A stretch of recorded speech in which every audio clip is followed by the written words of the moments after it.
आज की रात समीर की जिंदगी का सबसे बड़ा सच सामने आने वाला है। लेकिन हैरानी की बात यह है कि जिस सबूत के सहारे वह पलक की साजिश तक पहुंचना चाहता है, वही सबूत अब उसे अपने ही करीब मौजूद एक ऐसे इंसान की तरफ ले जा रहा है जिस पर उसने कभी शक नहीं किया। रिमझिम को भी एहसास हो चुका है कि मामला सिर्फ पलक के झूठ का नहीं है, क्योंकि हर सुराग के पीछे कोई दूसरा चेहरा छिपा हुआ है। और जैसे ही समीर को एक पुरानी तस्वीर में दिखाई देने वाली चीज का मतलब समझ आता है, पूरी कहानी अचानक पलट जाती है। क्योंकि इस बार सवाल यह नहीं है कि पलक दोषी है या नहीं। सवाल यह है कि पलक के पीछे खड़ा असली खिलाड़ी आखिर कौन है, और वह समीर और रिमझिम को अलग करने के लिए इतनी बड़ी साजिश क्यों रच रहा है। समीर और रिमझिम उस पुराने होटल से बाहर निकलते हैं जहां उन्हें एक कर्मचारी ने बताया था कि घटना वाली रात पलक अकेली नहीं थी। कर्मचारी ने जिस दूसरे व्यक्ति का जिक्र किया था, उसका चेहरा अब भी समीर के दिमाग में घूम रहा था। लेकिन सबसे बड़ा झटका तब लगा जब रिमझिम को होटल के पुराने रिकॉर्ड में एक ऐसी एंट्री मिली जो पलक के बताए समय से बिल्कुल अलग थी। समीर तुरंत समझ गया कि पलक ने उस रात सिर्फ एक झूठ नहीं बोला था, बल्कि उसने अपनी पूरी कहानी को एक तय योजना के मुताबिक तैयार किया था। लेकिन अगर ऐसा था तो फिर उस योजना में शामिल बाकी लोग कौन थे?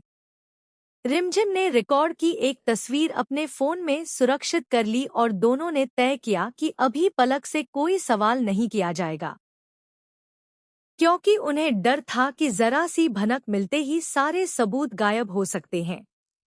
तभी समीर के फोन पर एक अनजान नंबर से सिर्फ एक तस्वीर आती है। तस्वीर में एक कार खड़ी थी और उसके पीछे वही होटल दिखाई दे रहा था। समीर ने तस्वीर को बड़ा करके देखा तो कार के शीशे पर लगा एक छोटा सा निशान उसकी नजर में आया। वह निशान उसे जाना पहचाना लग रहा था, लेकिन असली रहस्य तस्वीर के अंदर नहीं, बल्कि उसके पीछे छिपे संदेश में था। मैसेज में लिखा था कि अगर सच जानना है तो पुराने संगीत स्टूडियो में जाओ, लेकिन अकेले। समीर कुछ पल तक स्क्रीन को देखता रहा। रिमझिम ने साफ कहा कि यह जाल भी हो सकता है, मगर तभी उन्हें पता चलता है कि जिस स्टूडियो का नाम संदेश में था, उसी जगह से पलक के उस रहस्यमयी साथी ने कुछ दिन पहले संपर्क किया था। अब दोनों के सामने दो रास्ते थे, या तो खतरा समझकर पीछे हट जाएं, या फिर उस सुराग का पीछा करें जो शायद पहली बार उन्हें असली मास्टरमाइंड तक पहुंचा सकता था। दोनों स्टूडियो पहुंचते हैं। वहां सब कुछ बंद था, लेकिन अंदर से हल्की रोशनी दिखाई दे रही थी। समीर दरवाजा खोलकर अंदर जाता है तो उसे एक पुराना रिकॉर्डिंग रूम मिलता है। टेबल पर एक फाइल रखी थी और उसके ऊपर सिर्फ समीर का नाम लिखा था। रिमझिम उसे रोकना चाहती थी, लेकिन समीर ने फाइल खोल दी। पहले पन्ने पर उसी रात की घटनाओं का पूरा विवरण था। तारीख, समय, फोन कॉल और यहाँ तक कि वह जगह भी जहां समीर उस रात मौजूद था। इसका मतलब साफ था कि कोई उन्हें काफी समय से देख रहा था। लेकिन फाइल का आखिरी पन्ना सबसे ज्यादा डराने वाला था। उसमें रिमझिम और समीर की हाल की बातचीत तक लिखी हुई थी।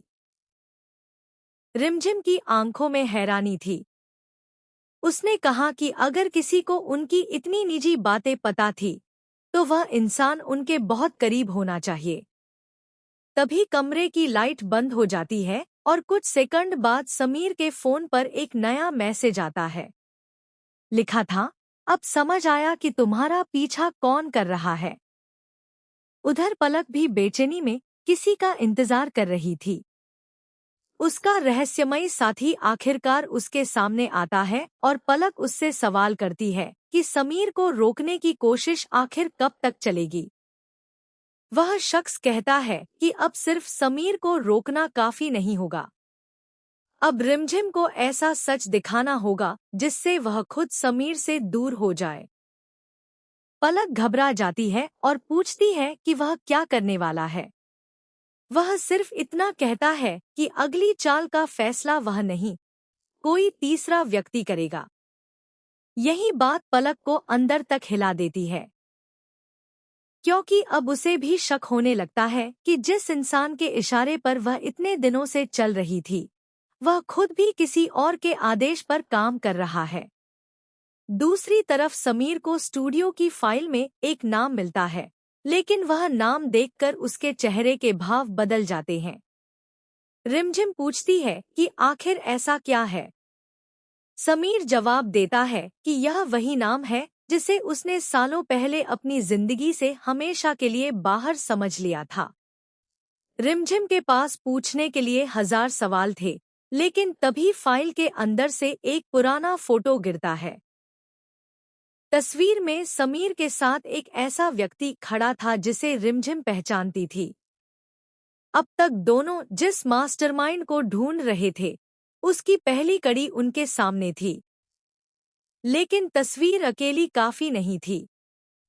उन्हें यह साबित करना था कि वही व्यक्ति पलक और उस रात की साजिश से जुड़ा हुआ है। तभी स्टूडियो के बाहर किसी गाड़ी के रुकने की आवाज आती है। समीर और रिमझिम तुरंत समझ जाते हैं कि कोई उन्हें ढूंढते हुए यहाँ पहुंच चुका है। दोनों पीछे के रास्ते से बाहर निकलते हैं, लेकिन निकलने से पहले समीर फाइल से एक आखिरी कागज उठा लेता है। उस कागज पर सिर्फ एक लाइन लिखी थी, जिसे तुम दुश्मन समझ रहे हो, असली खतरा वह नहीं है। अब समीर के सामने सबसे बड़ा सवाल था कि अगर पलक सिर्फ एक मोहरा है और उसका साथी भी किसी के इशारे पर काम कर रहा है, तो इस पूरे खेल का अंतिम खिलाड़ी कौन है?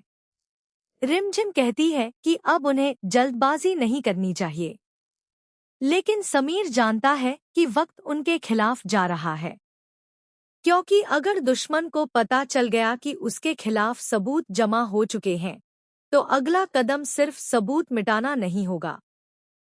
और इसी बीच पलक के फोन पर एक आखिरी संदेश आता है।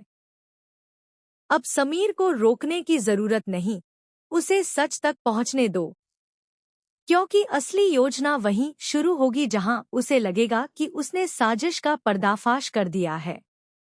पलक यह पढ़कर सन्न रह जाती है। दूसरी तरफ समीर और रिमझिम उस पुराने नाम की सच्चाई खोजने निकल पड़ते हैं, लेकिन उन्हें नहीं पता कि जिस इंसान को वे मास्टरमाइंड समझ रहे हैं, उसके पीछे एक ऐसा चेहरा छिपा है जो अगली कड़ी में पूरी कहानी की दिशा बदलने वाला है। अब देखना होगा कि समीर उस आखिरी चेहरे तक पहुंच पाता है या नहीं, और क्या रिमझिम को पता चलेगा कि इस साजिश की शुरुआत आखिर किसने की थी।